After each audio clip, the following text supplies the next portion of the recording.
Hello, Brovs. We're back with So the Witch Won't Eat Me, Fantasy and the Child's Fear of Infanticide by Dorothy Bloch. We're in Chapter 6, The Predisposition to Kill. Although I had encountered various degrees of resistance to fantasizing, and the children referred to me the most striking Inhibition occurred in the case of Joan, who refused both to fantasize and to play. At 4.5, this was an extraordinary phenomenon. During her initial sessions, she remained seated on the couch next to her mother and in a whining voice continually complained of boredom. Whenever I succeeded in luring her into any game or activity, she terminated it the moment it became involving, like the insomniac who wages an exhausting battle against sleep rather than be engulfed by the unconscious and risk confronting forbidden feelings or wishes. She dared not submerge herself in a medium that might betray what was unendurable. Since play led to fantasy and thence to the unconscious, she defended herself by inhibiting all activity. The particular activity in question was revealed as soon as she had become secure enough in the treatment situation to take risks. She then handed me one puppet and took another and devoted session after session to violent combat. The intensity of the murderous feelings or impulses that had required such extraordinary repression was then revealed not only by her difficulty in confining her violence to the puppet, but also by the expression of raw hatred her play inevitably exposed. The dynamics that led to her fear of play and fantasy and of the impulses they might liberate were only too readily established. Her parents, both tall, handsome people in their late 20s, had decided to seek help because they were finding her whining passivity increasingly intolerable, and because they had been alarmed by her nursery school teacher's estimate of her immaturity and the poor prognosis for her entering kindergarten. They both engaged in a kind of bantering camaraderie that scarcely concealed either their underlying aggression or a seeming lack of any genuine involvement with their child.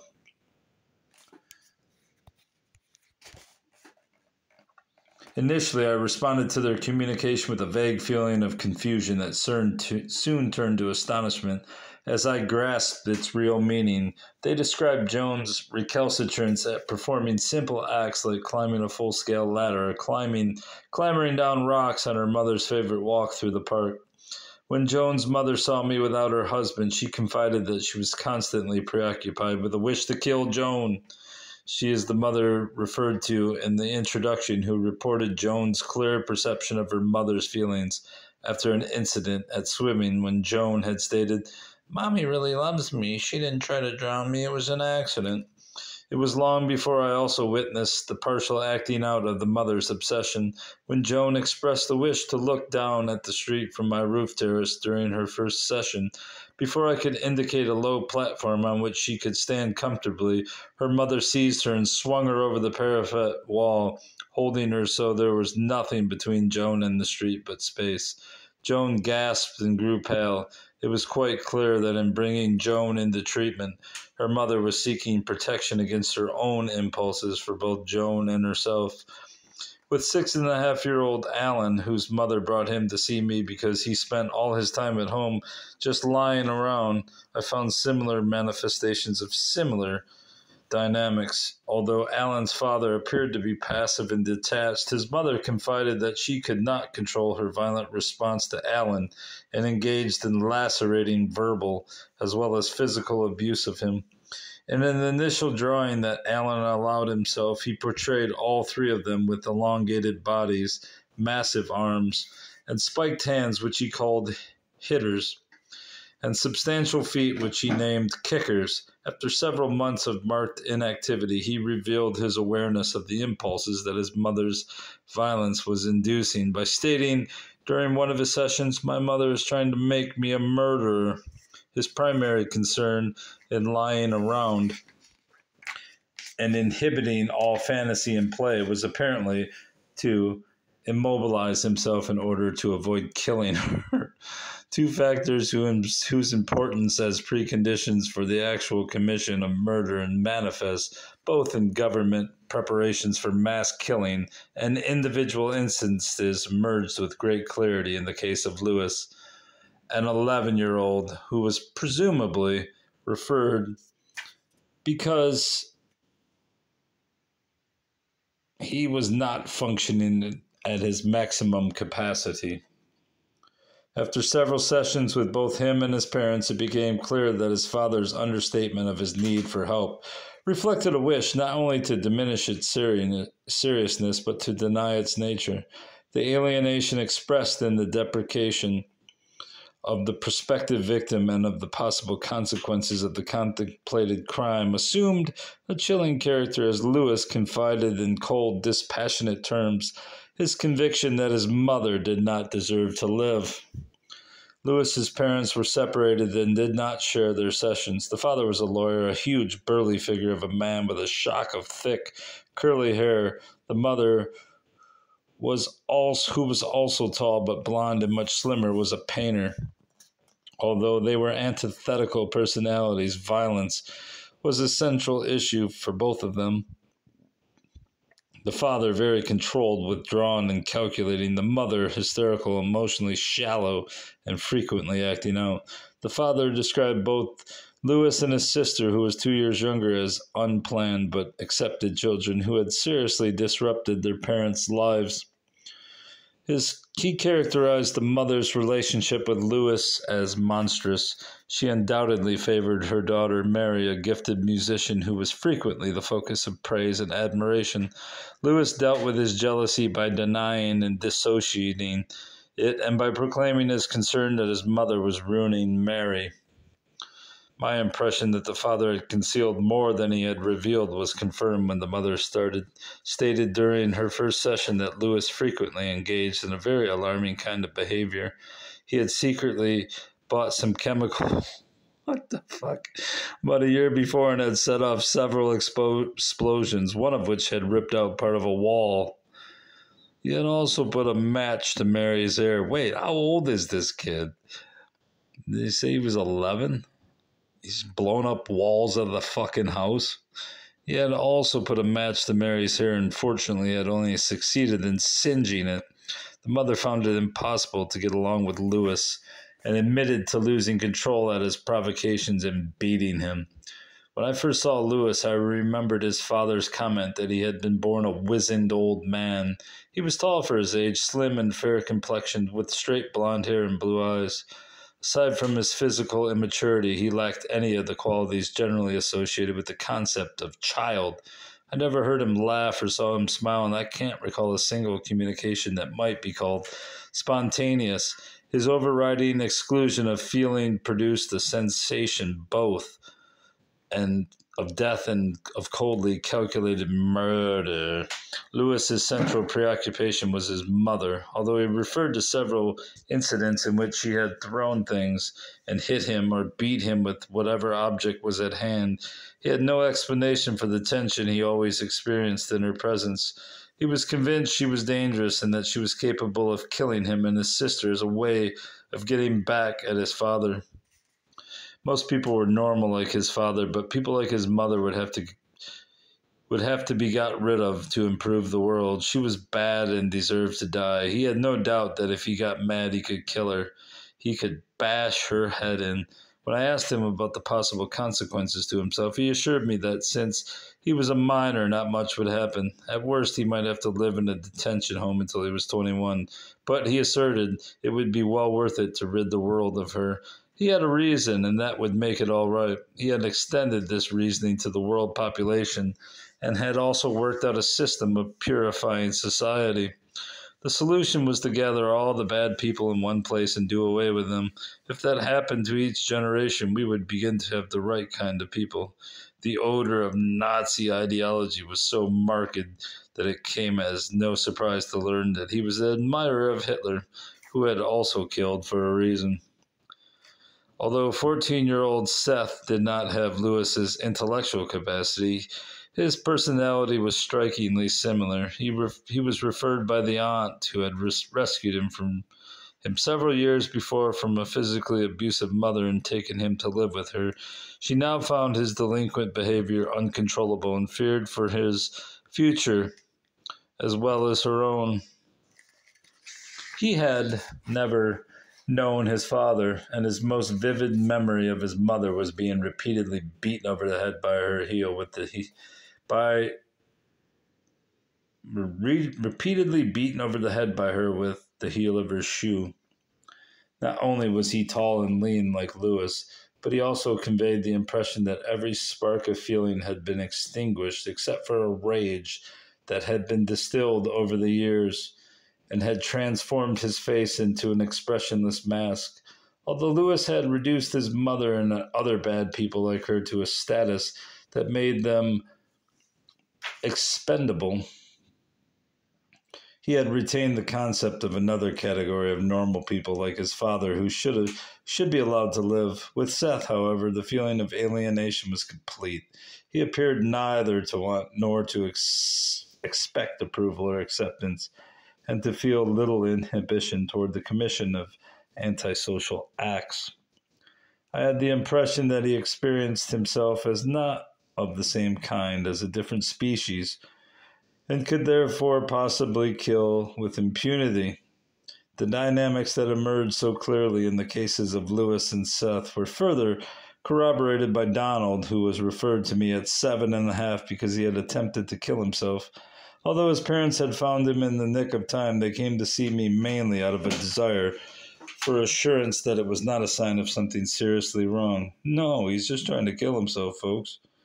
The mother, a slight, dark-haired, and extraordinarily withdrawn woman, masked her aggression beneath a strikingly self-effacing facade.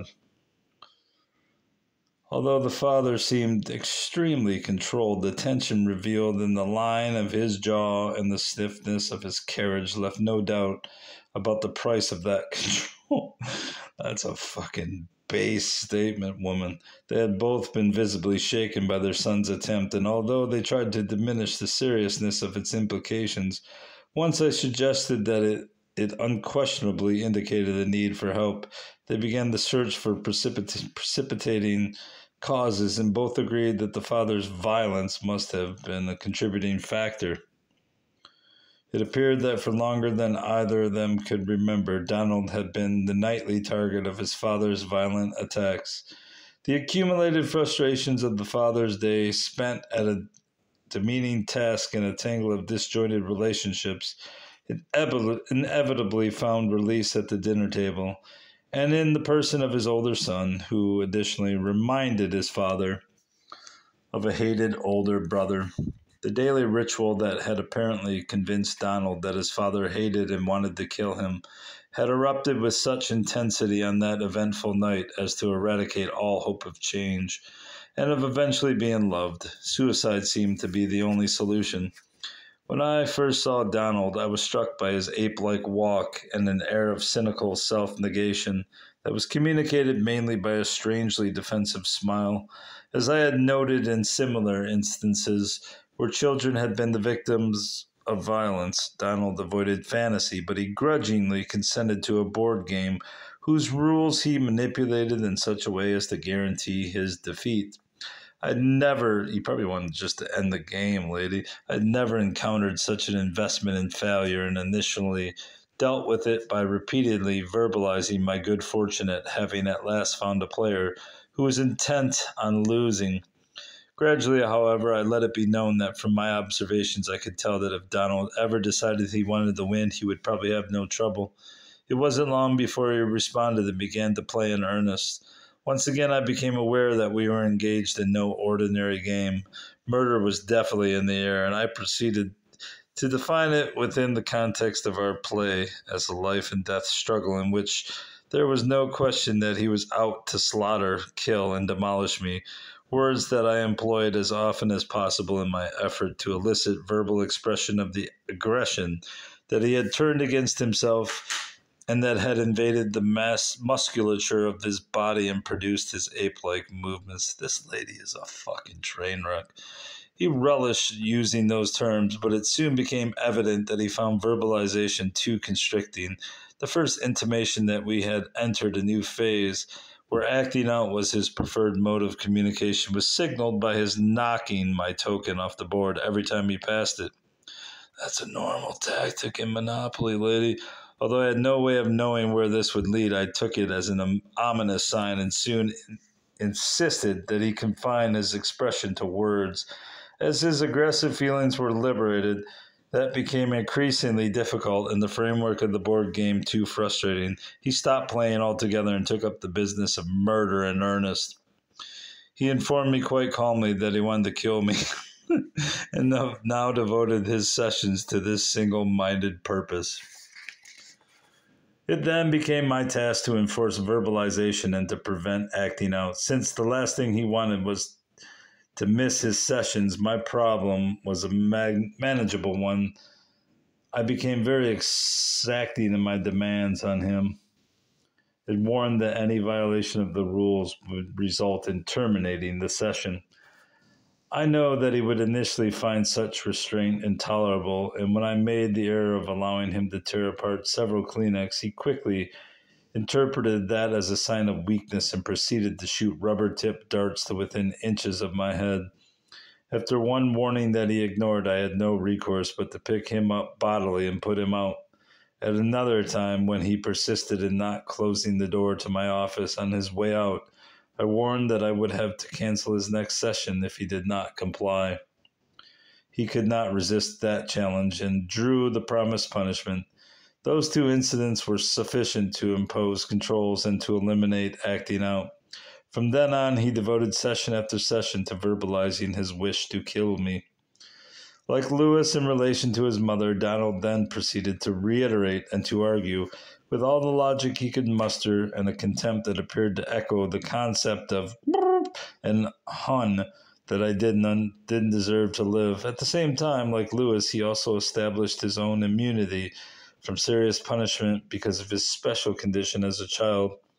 At most, he informed me, he would get 15 years for his crime, which, considering what he would have achieved in getting rid of me, was well worth the risk.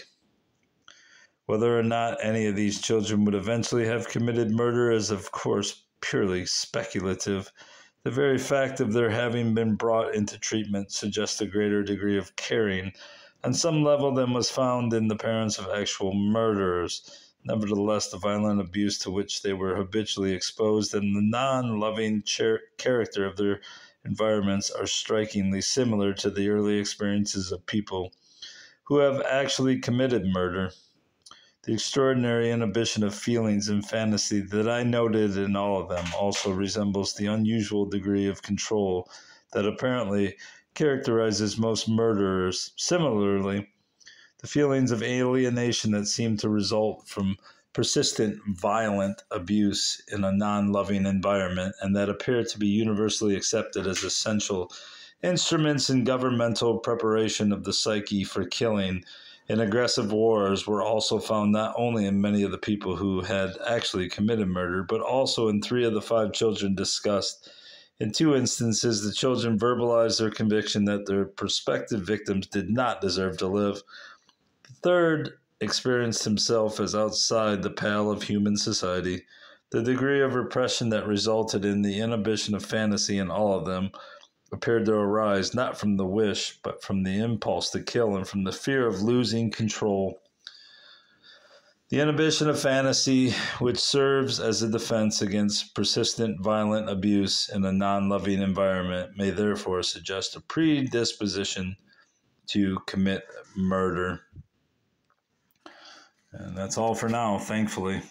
This woman is absolutely bonkers. Well, she was. Guessing she's not with us any longer, but yeah, what a psycho herself. I mean, the fact that she's discussing their cases